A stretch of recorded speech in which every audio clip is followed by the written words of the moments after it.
Hey guys, today we're going to talk about this Archeer 16 by 52 monocle.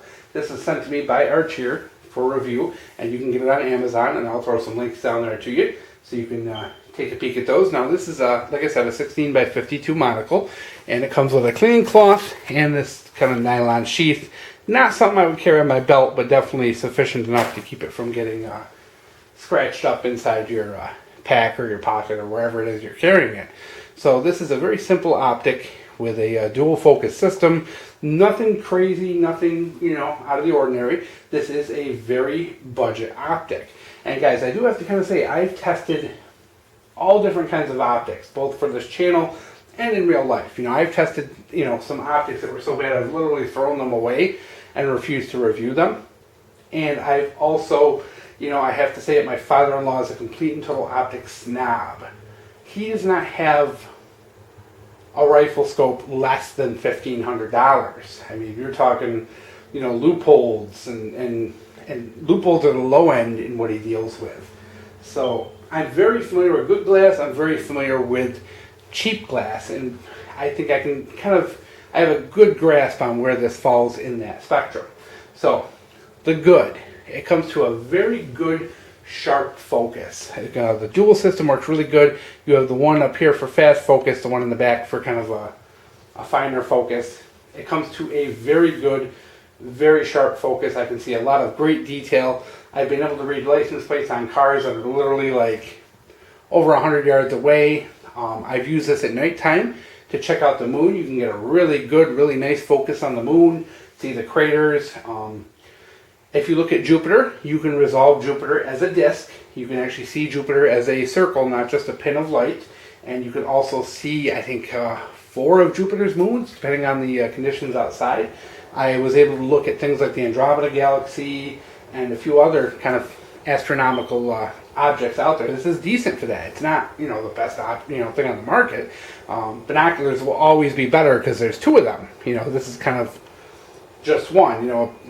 16 by 52 binoculars would gather twice as much light, obviously, because there's two tubes. So I've used it for that kind of stuff, and it's decent. Like I said, it focuses very well, very crisp, and it lets through a lot of light. A lot of budget optics are very dim. You look through them and things are very dim. This does have pretty decent light transmission for the price range. I mean, I've thrown away optics more expensive than this. I've thrown away $30 binoculars, because they just were unusable. This is 15 and this is very usable. The bad, there is a little bit of distortion around the edges of the glass. Probably about 10% on the outside is distorted. Is it the end of the world? No. Is it the worst thing about this? Yes. But in the end, it's not really something that you're kind of focusing on the center anyway, so you just have to consider that is going to affect your field of view slightly, having that little bit of distortion. It's not severe, it's not terrible. You're really not going to notice it until you look at a fine detail and bring that fine detail to the edge, and then you'll see, oh wow, yeah, there is some distortion. But it is pretty clear glass, it's not hazy, it's not anything like that. It's got a really nice, clean, crisp look to it, just has that distortion around the edges. So it is multi-coated anti-reflective glass, and when you look through it, I'm not seeing any dirt, smudges, smears, or anything like that. That's one thing you can always do, guys. When you want to look and see how clean an optic is, look through it from the objective end, and you can see right through it. And if there's any fingerprints or dirt or grime, you will notice it by looking through this way, and I'm not seeing anything, so it's pretty clear. I actually have a pair of binoculars, so I was going to bring them out. I sure brought them out, but when you turn them around that way, you can actually see a big old fingerprint inside on the prism. That's something that's completely impossible to fix on a budget pair of binoculars. But overall, guys, this thing for 15 bucks. Oh, and by the way, this thing comes out, this little lanyard thing comes out, and you can hook this up to a tripod. Now, I only have one tripod, so obviously I can't hook that up, but yeah, that'll hook onto your tripod. That's kind of cool. So, usefulness. Hunting? Yes, I would definitely take this hunting. Kind of with the caveat that here in New York, we can't hunt till sunrise. So it's by that point bright enough anyway where this kind of optic is completely fine. Distances I hunt at usually don't go beyond 200-300 yards. So this once again is very accurate for that. I've actually got, and you'll see some footage at the end here, I tossed in of about a 300-yard shot. Using this, it's pretty crisp, pretty clear at 200-300 yards. Definitely be able to spot a deer, you know, and bigger wildlife with it. Birding. I have a lot of bird feeders here on the homestead, and I've used this to check out my my bird houses, and they're about 50 yards away, and I've been able to identify birds. I mean, you're not going to be able to identify fine differences between these birds, but you can definitely tell the difference between, you know, a cardinal and a blue jay, you know, at that 50 yards. So you can use it for birding, you can use it for hunting, just general checking things out, spying on your neighbors, stuff like that, you know, stuff we all do.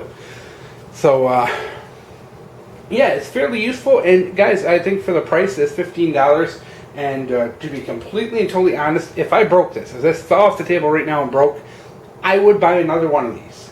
And that is kind of my test for gear. When people send me free gear, the question is, if I broke it, would I replace it?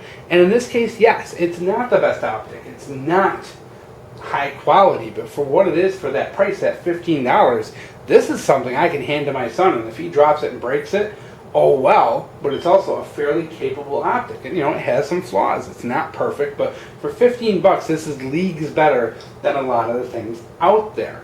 And trust me, guys, like, you will see when you test enough optics and you get enough stuff sent to you, there is so much junk on the market, stuff that's completely unusable.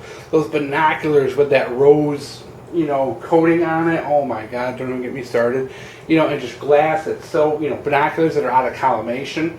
Gotten those binoculars that are so out of collimation you can't even use them because you're seeing double vision. I've had, you know, binoculars that are so dim that even on a sunny day it's tough to see anything. You know, there's a lot of bad optics out there, and this, for that $15 price range, this is 20 bucks worth of fun for 15 bucks.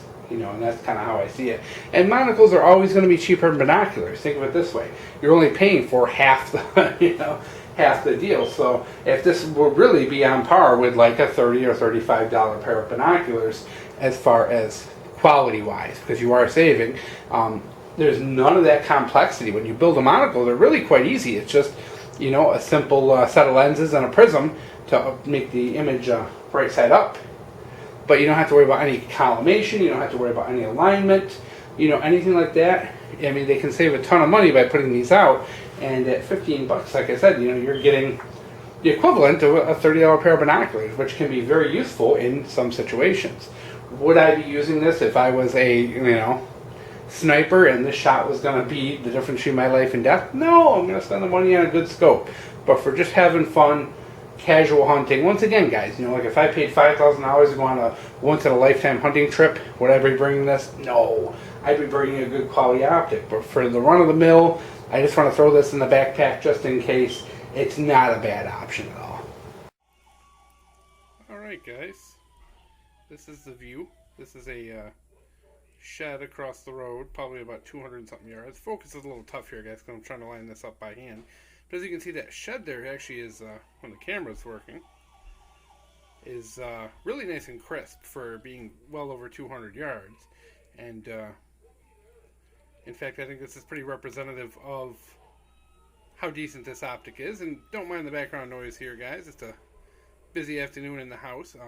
You can see it's very clear in the center. The edges does have some distortion, and a lot of that is created due to the camera lens as opposed to you know, the actual thing, but there is some distortion around the edges.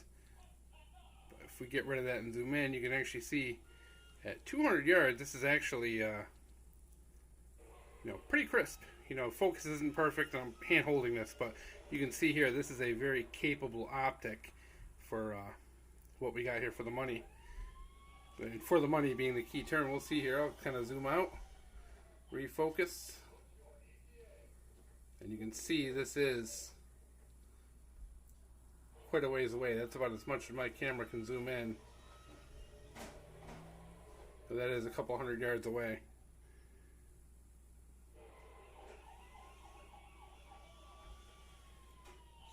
overall,